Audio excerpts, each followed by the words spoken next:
All right, Larry Krueger here at Levi Stadium, outside of Levi Stadium after 49er Minicamp. We'll talk a little bit about Minicamp, and of course, we're brought to you by Pig and a Pickle, the best barbecue in all of Northern California.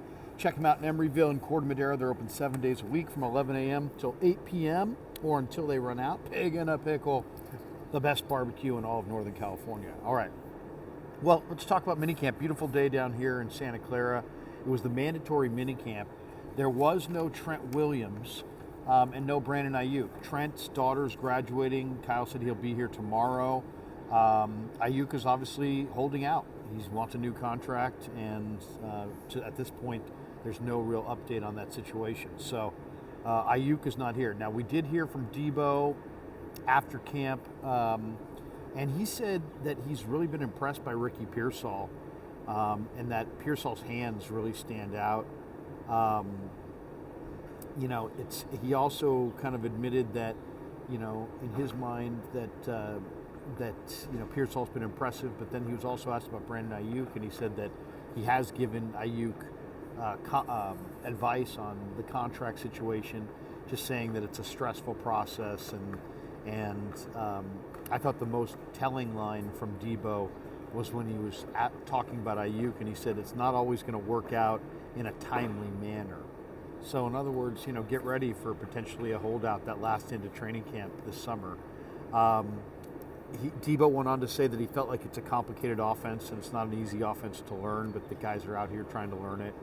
And he admitted that, that the time that the contract impasse that he went through a couple years ago actually had an impact on him, a negative impact, that it bothered him. And that, obviously he's hoping Aiyuk isn't bothered by his contractual situation, but he kind of admitted that, that situation did bother him. He was asked about all the wide receivers around the league getting paid, and he's like, guys are just getting what they deserve. He was asked about, his contract situation and his mental state. I think this is kind of an interesting thing. He said, hey, I'm just focused on this year. He's not worried about his contract. He's not worried about his future. He's just focused on this year, and everything after this year will take care of itself. So I asked him how he's going to spend the 40 days off between now and training camp, and he said he's going to take his daughter to Disney World and then begin to really ramp it up and get ready for training camp. He also said that he offered money to Jimmy Ward for Jimmy Ward to give him number one. Debo, of course, switched from 19 to 1. He's got a brand new jewelry 1 on his around his neck. He said he offered Jimmy Ward money, and Jimmy said no, but of course Jimmy then sold his number 1 in Houston to Diggs, to Stephon Diggs. So, but he said he offered money to Jimmy Ward. Didn't say how much money he offered him, but he said he offered money to Jimmy Ward for number 1, and that Jimmy declined and said, no, I'm not giving you number 1. Then we had a chance to talk to Kyle Shanahan, and Shanahan, talked a little bit about just that, he's glad that Christian McCaffrey has a contract extension, and that he'll be around 49er land. I mean, that's what part of the news of the day is that CMC gets an extension, which essentially just gives him about $4 million more over the next couple of years, and assures that he'll be a Niner for a few more years after that. So Shanahan told us that Aiyuk and Trent were the only 2 Niners not at minicamp. Trent because his daughter's graduating, and Aiyuk because of the holdout, as I mentioned before. Aiyuk, the question, Shanahan was asked about some guys in the past who have wanted a new contract, have shown up for mandatory minicamp, and he's like, well, some guys want to show up, and some guys and avoid the fine, but then last year the Niners waived the fines for Nick Bosa. And the interesting question will be if Aiyuk holds out throughout training camp, are the Niners going to do the same thing with Aiyuk and waive those fines? We don't really have an answer to that question. Ricky Pearsall, Shanahan was asked about Ricky Pearsall wearing the blue jersey, and he said he's just overcoming some soreness. Matt Barrows said, hey, is Ricky Pearsall going to be prolific? And he used the word prolific, and Shanahan kind of took exception to it, saying, I don't even know what that means. But there's no question that Ricky Pearsall is really, as Kyle said, has really good hands. They're using him in a lot of different ways, and he's standing out. I mean, he clearly stands out here.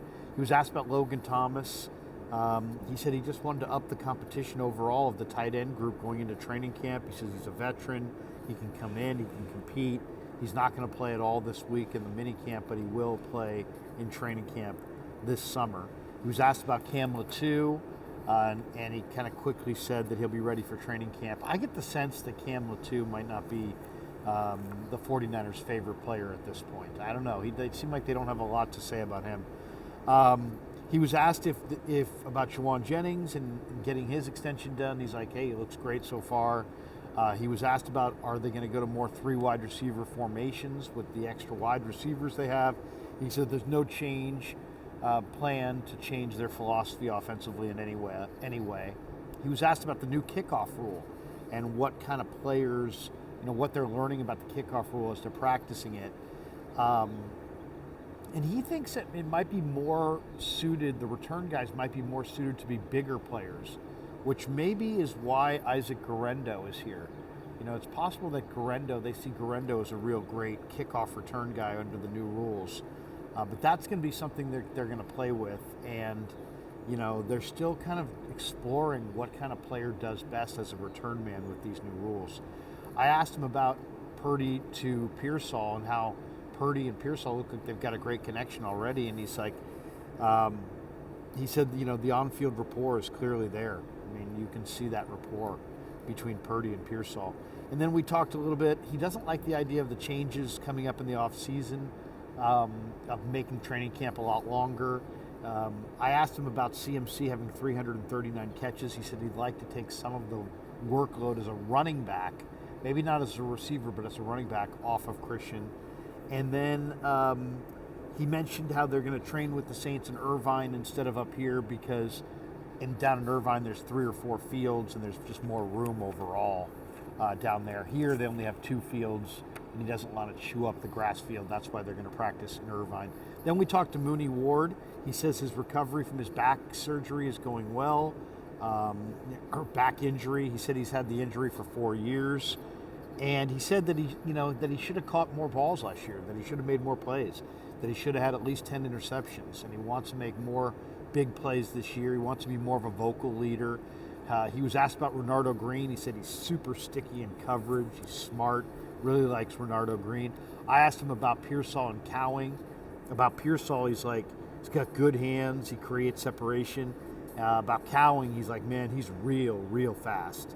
So both rookies have been noticed by Mooney Ward. Says he'd love to be a 49er long term, but he'll let his agent handle that. I asked him about Leonard Floyd, and he's like, man, he's a dog, man. Plays hard, runs to the ball. He's an OG. Had a lot of good things to say about Leonard Floyd. And then...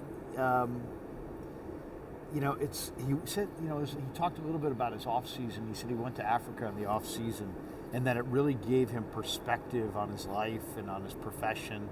I thought that was really interesting. A couple other observations today from camp. I thought Guerendo looked incredibly fast. He made a couple plays where I was like, wow, look at that. Look at the speed there. Purdy to Pearsall is clearly going to be a thing.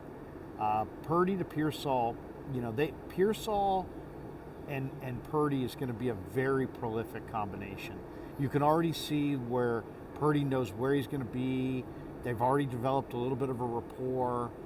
We saw Purdy make 3 or 4 passes out here and connected with Pearsall. Purdy to Pearsall. I mean, I'm not saying if you're a fantasy football fan,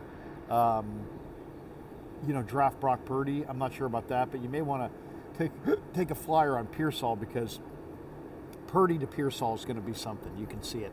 And the other guy that really stood out here to me was Braden Willis. A lot of talk about Logan Thomas and the new 49er tight end, and I've been talking up Mason Pline, and obviously Cam Latu was their 3rd-round pick last year. But, they gave a gold helmet designation to Braden Willis, and the more you watch him on this practice field, the more he looks like he could be a dangerous receiver. They flexed him out on a couple of plays. He just looks like he could be a very, very good receiver. So, something to watch for sure. All right, thanks to Pig and a Pickle for being the title sponsor of the Krug Show. Thanks to Underdog Fantasy for sponsoring this video. Thanks to all of you guys for supporting the Krug Show. on YouTube.